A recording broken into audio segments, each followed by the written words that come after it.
السلام علیکم اسٹوڈنٹس، آپ خیریت سے ہوں گے امید کرتی ہوں۔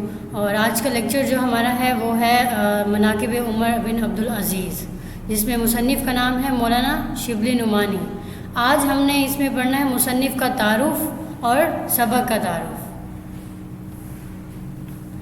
اب سبق کا عنوان میں نے پہلے ہی آپ کو بتا دیا، مناقب عمر بن عبدالعزیز، اور مصنف کا نام علامہ شبلی نعمانی۔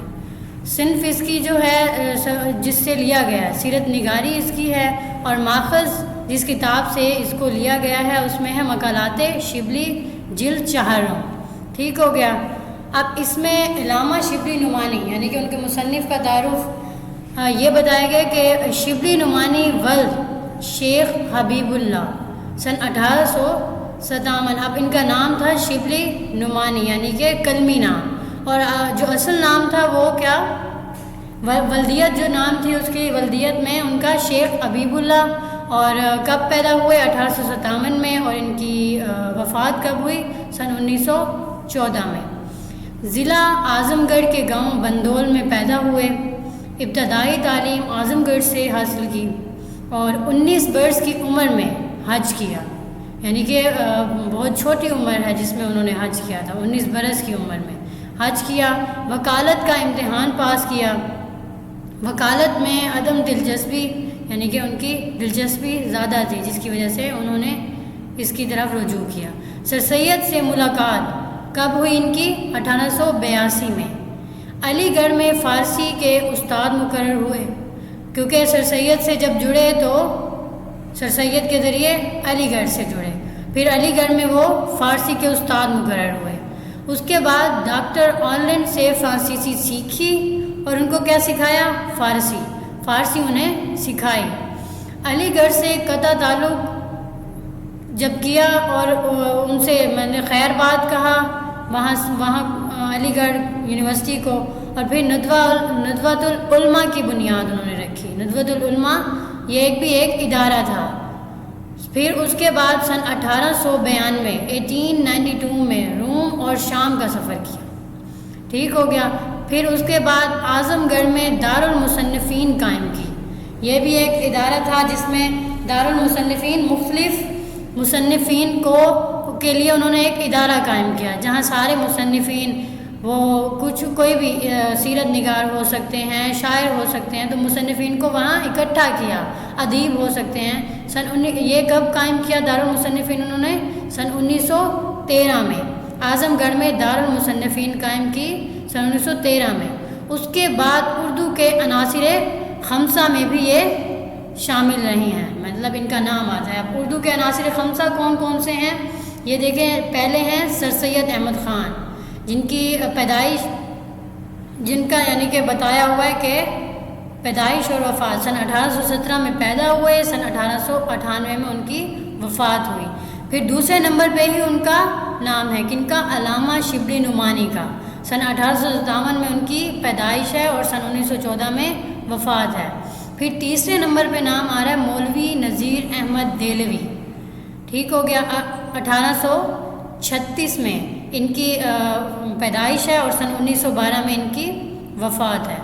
پھر چوتھے نمبر پہ مولانا الطاف حسین حالی، اور ان کی پیدائش کب ہے؟ 1837، اور وفات سن 1914 میں ہوئی۔ پھر آخر میں پانچواں نمبر کس کا ہے؟ پانچواں نام کس کا ہے؟ مولانا محمد حسین آزاد۔ ان کی پیدائش ہے سن 1830 اور وفات جو ہے سن 1910 میں ہے۔ اب آگے دیکھیں، آگے آ جاتا ہے مصنف کا تعارف تو ہو گیا، اب شخصیت ہے عمر بن عبدالعزیز، یعنی کہ جس شخصیت پہ مولانا شبلی نعمانی نے یہ سبق تحریر کیا، اس شخصیت کا تعارف ہے۔ ٹھیک ہو گیا۔ اس میں کیا ہے؟ اب ان کی شخصیت کے بارے میں بتایا گیا کہ وہ کب پیدا ہوئے، وہ کس خلیفہ کے دور میں پیدا ہوئے، کتنا دور ان کا دور خلافت کون سا تھا، ان کا مذہب کون سا تھا، اور کون سے سن میں وہ مدینہ منورہ میں گورنر رہے۔ ٹھیک ہو گیا۔ اب پہلے ان کا دیکھیں کہ پیدائش، سن پیدائش 2 نومبر 682، سن 682 ان کی پیدائش ہے۔ وفات کب ہے؟ 5